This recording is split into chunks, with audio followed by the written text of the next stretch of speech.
Hello, Edison families. This is Dr. Lee, principal here at Edison Elementary, and this is our annual Title I parent meeting. And it is a screencast recording because of time, so you can watch it on your leisure when you're available and at home and not working to see what it means to be receiving Title I funds and what those Title I funds should be doing for our school. And so this is for the 21-22 school year. So, what is Title I? Title I is a K 12 program that provides additional academic support and learning opportunities for students at schools with high percentages of socioeconomically disadvantaged children. The program is intended to help ensure that all students are achieving at the highest levels possible. The goals of Title I are to increase academic achievement, provide direct instructional support to students, provide professional development for teachers, and to promote parent education and involvement. So, your rights as parents are that you can ask for meetings and trainings that are interesting to you or that will be helpful to you in support of your child's learning. You also have the ability to review the school's achievement data. That data is shared at school site council meetings, it is shared at staff meetings and professional learning meetings for teachers, but parents also can and should have access to that same data. You can find some data online through the California dashboard, and you could see your child's progress in, for example, iReady or RazKids, some of those online programs.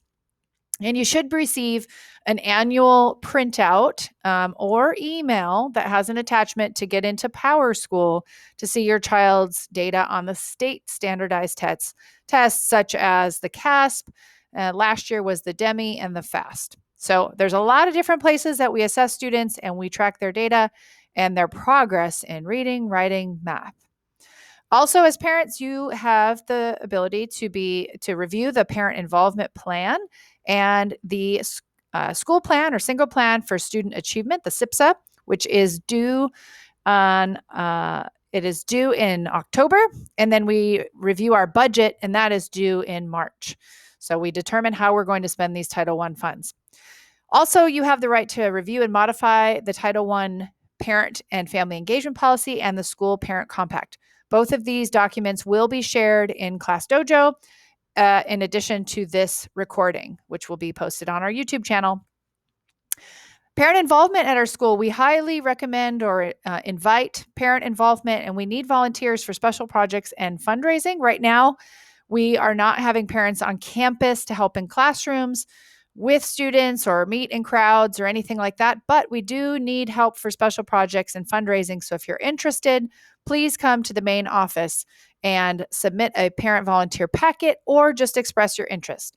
We're very happy to have a full school site council and a full ELAC parent representation. Very exciting. And thank you to our parents who are doing that. And we are looking for additional parents for our Hoover cluster representation, which meets once, about 5 times per year, once every other month. And again, as said, we could use volunteers for a lot of different special projects and helping us with fundraising. Okay, here's a little bit of data that I wanted to review with you. This is in our iReady, and just a quick overview of our reading data comparing last spring to this fall. You can see where we left off in the spring on our reading in the different categories that make reading possible: phonological awareness, phonics, high frequency words, vocabulary, comprehension of literature, and informational text. And you can see all that green means they're meeting or exceeding the standards for their grade level. The yellow means that they're near meeting, so they're close. And then the red means that they're below or very far below their grade level standards. And so we have a comparison here between spring and this fall. So this fall, this was incomplete. Not everybody had tested yet. But as you can see, we always start off the year a bit lower because there's always going to be a gap in the summer. But then we should be making those gains throughout the year. And by the end of the year, we want to see, our goal is to see everything in green, all of the categories all the way across in green, that everybody is making and proving grade level proficiency in all of those areas.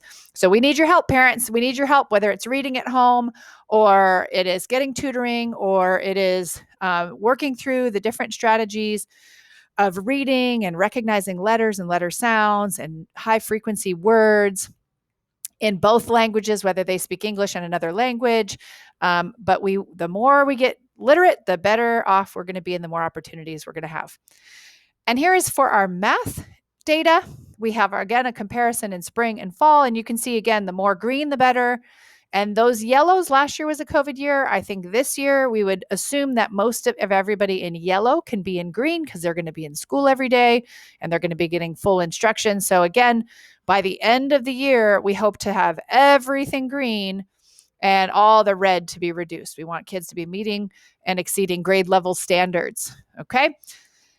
And another thing you need to know is that Title I funding, we receive money from the federal government. So there's some money we get from the state, there's some money we get from the city and the district, but there's some, or from our city of San Diego and county of San Diego, but there is some money we get from the federal government. And this is one of those examples. So how do we spend that? We have a full-time counselor. We have a full-time resource teacher. We have staff professional learning, and we get lots of extra materials and subscriptions to help students achieve, again, meeting those grade level standards. And the school plan for student achievement, you should have received a survey we want your impact, we want your opinions of the kind of impact that we're making here at the school based on how we're spending the money. So please turn in that survey that was sent home because we want to know what you think is working well, what needs improvement, and maybe questions you might have.